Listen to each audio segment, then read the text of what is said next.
ఒక సమగ్రమైనటువంటి పురోగమన దిశలో వెళ్ళేటువంటి బడ్జెట్ని ప్రవేశపెట్టినందుకు ఆర్థిక మంత్రి పయ్యావుల కేశవ్ గారిని, వ్యవసాయ బడ్జెట్ ప్రవేశపెట్టినటువంటి అచ్చెన్నాయుడు గారిని, వారికి దిశానిర్దేశం చేసినటువంటి ముఖ్యమంత్రి గారు, సహకరించినటువంటి ఉప ముఖ్యమంత్రి గారు, అదేవిధంగా టెక్నాలజీలో అద్భుతాలు సృష్టిస్తున్నటువంటి నారా లోకేష్ గారికి ప్రత్యేకమైనటువంటి ధన్యవాదాలు తెలియజేస్తూ, ఇవాళ ఈ బడ్జెట్ గడిచిన సంవత్సరన్నర కాలంగా పర్యాటక రంగంలో తీసుకొస్తున్నటువంటి విప్లవాత్మకమైనటువంటి మార్పులకి ఒక రూపం ఇచ్చే విధంగా ఈ బడ్జెట్ ఉంది.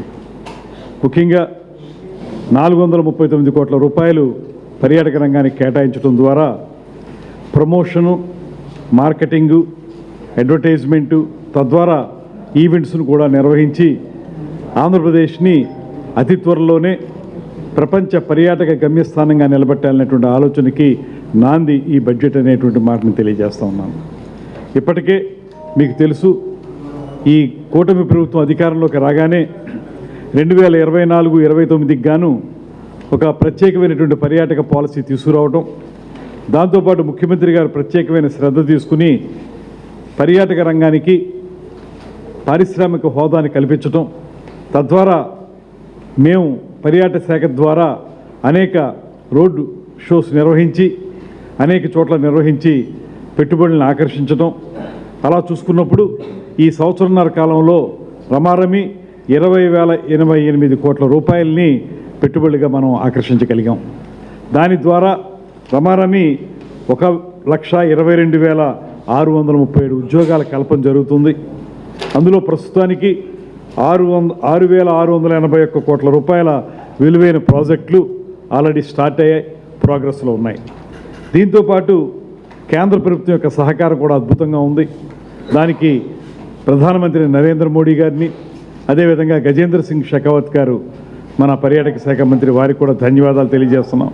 వారు రమారమి ఈ సంవత్సరన్నర కాలంలో 428 కోట్ల రూపాయల సహకారంతో 8 పర్యాటక ప్రాజెక్టులని మనకి అందించడం జరిగింది.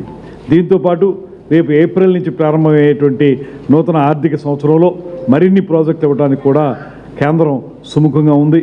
దీని ద్వారా హెల్దీ, వెల్దీ, హ్యాపీ స్టేట్ అనేటువంటి మాట ముఖ్యమంత్రి గారు ఏదైతే చెప్తున్నారో దాన్ని సఫలీకృతం చేసే విధంగా ఇప్పటికే రాష్ట్రం మొత్తం కూడా పర్యాటక ప్రాజెక్టులను ప్రారంభించుకోవటం, వివిధ దశల్లో అవి ఉండటం, వాటితో పాటు ఈ బ్రాండ్ ఇమేజ్ పెంచుకోవడం కోసం ఆంధ్రప్రదేశ్ అనేది ఒక నిజమైనటువంటి డెస్టినేషన్ సెంటర్గా ప్రజలందరూ భావించాలని, ఇన్బౌండ్ టూరిస్టులు బాగా పెరగాలనేటువంటి ఆలోచనతో రాష్ట్రం నలుమూలలా కూడా నిర్వహించినటువంటి ఉత్సవాలు కూడా చాలా మంచి ప్రయోజనాలని, ఫలితాలను ఇస్తూ ఉన్నాయి. తద్వారా ఆంధ్రప్రదేశ్ ఇవాళ టూరిజంకి ఒక ప్రత్యేకమైనటువంటి గమ్యస్థానంగా నిలబడిందనేటువంటి మాటను కూడా ఈ సందర్భంగా తెలియజేస్తున్నాను. దాంతోపాటు రాబోయే రోజుల్లో ఈ బడ్జెట్ని అనుసంధానించుకుంటూ రాష్ట్రంలో ఉన్నటువంటి విశాఖపట్నం, అరకు వ్యాలీ, రాజమహేంద్రవరం, అమరావతి, శ్రీశైలం, గండికోట, తిరుపతి ప్రాంతాల్లో 7 యాంకర్ హబ్బులను ఏర్పాటు చేస్తూ ఉన్నాం. యాంకర్ హబ్బులు అంటే అక్కడ హబ్ అండ్ స్పోక్ మోడల్ అంటాం. దాని ప్రకారం ఒకవేళ తిరుపతి తీసుకుంటే తిరుపతి దగ్గరికి వచ్చినటువంటి పర్యాటకులు ఆ చుట్టూ ఉన్నటువంటి అన్ని సందర్శక క్షేత్రాలని పర్యటించేలాగా ఒక 4-5 రోజులు అక్కడ ఉండేలాగా వాటిని మనం హబ్స్గా తయారు చేస్తూ ఉన్నాం. అదేవిధంగా ఇప్పటికే నిర్వహించినటువంటి ఉత్సవాల వల్ల కూడా చాలా అద్భుతమైనటువంటి ప్రగతి కనపడతా ఉంది.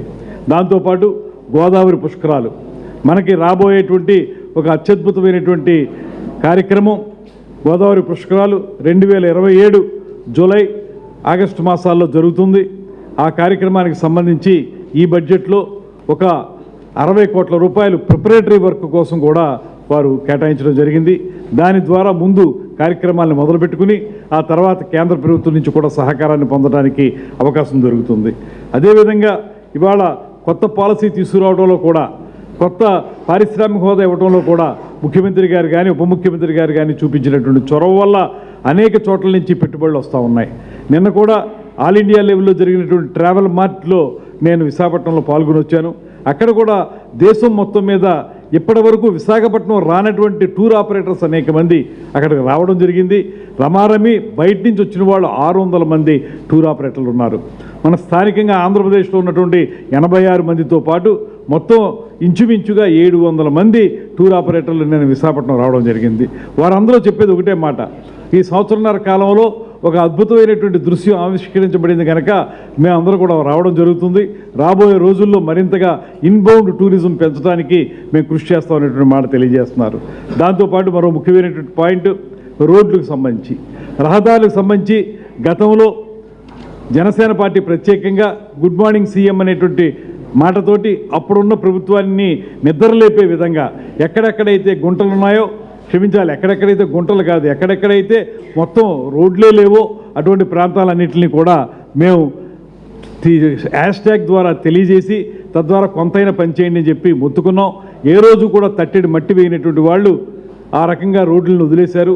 ఇవాళ మన కూటమి ప్రభుత్వం అధికారంలోకి రాగానే ముఖ్యమంత్రి గారు పాట్ హోల్ ఫిల్లింగ్ అనేటువంటి కార్యక్రమాన్ని చేపట్టడంతో పాటు అనేక రహదారుల్ని ఇవాళ బాగు చేసుకోవటం, ముఖ్యంగా ఉప ముఖ్యమంత్రి గారి నేతృత్వంలో ఎన్ఆర్ఈజీఎస్ తరఫున రాష్ట్రంలో గ్రామీణ లింక్ రోడ్లన్నింటినీ కూడా అద్భుతంగా రూపొందించుకోవటం, ఇవాళ కొత్తగా బడ్జెట్లో కూడా 2499 కోట్ల రూపాయలతోటి పెద్ద అమౌంట్ 6036 కిలోమీటర్ల వరకు కూడా రహదారుల్ని అభివృద్ధి చేయాలని ఈ బడ్జెట్లో పొందుపరచడం జరిగింది. దాంతోపాటు పూర్వోదయ పథకం కింద ఈ బస్సెస్ అనేటువంటి వాటిని కూడా తీసుకురావడం జరుగుతుంది.